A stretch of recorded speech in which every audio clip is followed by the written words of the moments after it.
met us yesterday at the first night at the premiere of Star Wars. I congratulate you to your work. It's Thank really you. a masterpiece, isn't it? It's a good movie, I think. I think maybe it's hard for me to say this, but it's one of the best.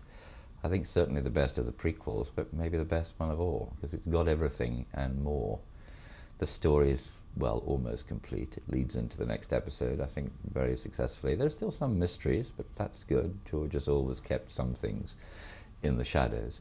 And it's full of emotional sweep. So all of us actors get a chance to really pull out all the stops, and that's fun. And how do you get the role? All those years ago, yes, well, I've been with this film, or rather these films have been with me for over 20 years now. And one day, out of the blue, I got a call from my agent who said, George Lucas would like to see you, and a car will be coming shortly. And I looked out of my window and the car had already arrived, magically. So I got in it and I went down to Elstree Studios, and there was George Lucas and the director of Return of the Jedi, Richard Marquand. They'd had a lunch break and we just talked about the weather, I remember, and things like that. And then he said, thank you, nice to meet you. And as I was leaving, George said, hey, great nose. And I thought that must mean something. And when I got home, the phone was ringing and my agent said, you've got the part. And I said, oh great, what's the part? I assumed it was something to do with Star Wars, because I knew they were in London making the movie. And he looked at his notes and he said, oh, he's called the Emperor of the Universe. So I said, all right, here we go. And you know the rest. Yes. And as Emperor, you are really malicious and an evil character. How do you become such an evil character? It's called acting, really. And it's always more fun to play darker people, I think. Everybody says this. There's always a fascination with the nature of the dark side. George said when he started the prequels that he thought people might not like this one as much as the others because it was dark. And I remember thinking they might like it even more, and now I've seen it, I really think that. It's because we're all fascinated with the dark aspects of our and other personalities. And I don't quite know why that is. Maybe because, in some senses, we understand the root of them, while hoping that that's not a journey that we would ever undertake. And that's the story of the movie, really. Anakin Skywalker goes down that path. And he does it, I think, for very understandable reasons. He's very emotionally mixed up. You know, he's had a relatively tough life up till then. He's a sort of hero, but, you know, he saw his mother die horribly. He's had a difficult childhood, no father to speak of. And he's forced to deny his love publicly because Jedis are not allowed to marry.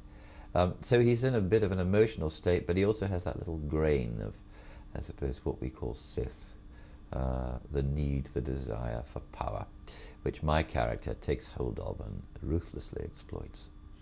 And don't you care about the reactions of the audience? I think I could imagine that they will be a little bit aggressive, perhaps. Well, they're not really, because I think most people know that it's a movie and life is life. Some people don't, and well, that's a problem for a psychologist rather than for me. But it was interesting when we all appeared on stage in London just before the film, and we were all introduced, and everyone was cheered, and they cheered me, and then it converted into a very loud boo, and that's great. That's also part of the, I don't know, you'd probably be horrified if it happened here, but it's part of the English tradition of booing and hissing the villain. And the louder the boos, the stronger the hisses, the more successful you feel you've been. So that was a gratifying evening. Yes. You played Palpatine in 5 of the 6 episodes and That's right. Mm-hmm. a very long time with Lucasfilm. What are you thinking about this long time period, the working process and the development of the film industry?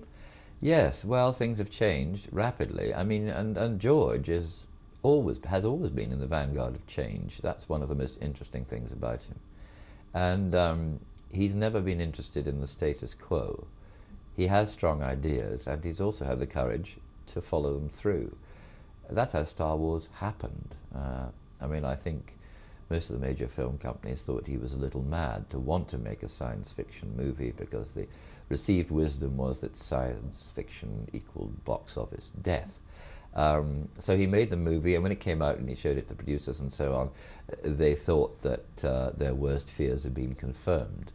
And I remember they didn't give him his full financial agreement, and George said, okay then, I'd like the franchise rights. And in those days that meant nothing, or very little. They probably thought, how sweet, he wants to print a couple of t-shirts. And as a result of owning the franchise of the movie, all of the rights associated with it, that enabled him to go on and make the other movies, and also to become wholly independent of the studio system, to really be in a position where he could dictate terms to the large corporations. And the movies are sort of, you know, they're about lots of things. They're mainly about action and adventure, but the movies are also about that journey, about an individual's journey who is determined to work things out for himself. But George is also saying that on the way through that path, there are many temptations to go one way or another, and you have a choice. And if you make the wrong choice, you may be stymied for the rest of your life. So far, he's made a series of brilliant choices, I think. I think too. George Lucas worked with a lot of special effects and all the computer technique, and you as an actor has to a lot of the scenes to play in front of a green screen. Is that more difficult or is that easier? Green screen, blue screen, it's part of the digital revolution, and you know, that's the way movies are moving, and I think by and large that's good. As far as acting is concerned, it's never been that difficult for me, but I can see it has been for the younger actors, although they're brilliant at it, and they've learned through the movies to become more experienced, because often they're fighting invisible armies, invisible people, characters that haven't yet been created, imagined, finished. And George can give a certain amount of help, but beyond that he can't, because he doesn't have all the information himself, because he hasn't reached that point. And that's hard. The best thing about acting is to, as we are now, is to look at someone in the eyes and say your lines, listen to the response, and out of that something grows. So that's what we like. That's how we prefer to work on film. On the other hand, when you have someone to fight who isn't there, and I don't want to spoil this for anybody who hasn't seen the movie, but I have two fights in the movie, and one of them is with a small person, a rather important Jedi, and you know he never turns up. It's ridiculous. He's so unprofessional. So you have to make do. There's this guy called Frank Oz who's always hanging around the set, but he's no use because he's too tall.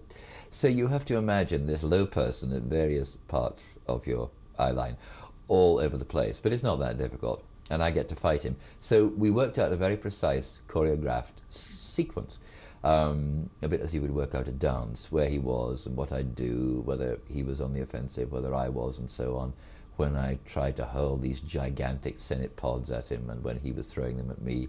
And we went through that several times. And then George said, I think we should just do a few improvised moments. So I did, some thrusts and parries and feints and so on, like a sort of a physical rap, really. And I did that for about 5 minutes and then collapsed in a heap on the floor, exhausted and laughing. And I think some of those moments end up in the final cut. So that it's sort of nuts, but it's fun. And it's all part of the process. Do you want to stop for a second? We've suddenly, yes, we've had, yeah. Okay. I'll continue, yeah. Yeah. It's all part of the process, you know. The best acting is when you're working with other people. But movies are always inviting you to go into extraordinary areas. And anyway, the whole business of making a movie, we're in a corner of the room usually. Lots of lights, you know, the circumstances are totally unreal. And the other part of the studio, there are all these people doing their job. But when the word turnover is mentioned, the whole place goes completely silent. And it's probably one of the few places in the world where you can get perfect peace. You know, there's the odd aeroplane, or maybe a pigeon in the loft, but then we stop. Or maybe a door opens, as it's just done now. And we try not to let it affect our performance, because you never stop until somebody says cut. But that's the magic of it, really. And it's hard to begin with, but once you realize that's what's going to happen, all the chaos, you try and absorb the chaos, and out of the chaos, with any luck, comes a concentrated performance. Last question, please. You're a great actor, you're a great director. How would you relate your role in Star Wars to your career? Well, it's sort of like when you're in a Star Wars movie, you try just to think there's another part's a great part, you know, terrific to have the opportunity. But of course, it's I hate this word, but it sort of applies. It is a worldwide phenomenon. I mean, there's no question about that, because it reaches so many people all over the world, more than any other film or series of films. So you have to be aware of that. At the same time, you know, you try to keep your feet on the ground. And as I work, as you've said, principally in the theatre, and movies are something that, especially if you're a British actor, you do now and again, if you're lucky enough to be offered one. But the notion of doing a movie now and again between plays has always appealed to me. And people say that maybe there'll be more invitations to do more movies after this. That's good, and I'd like to do that. But I suppose my heart and a little bit of my soul is always there in the theatre, and that grounds you.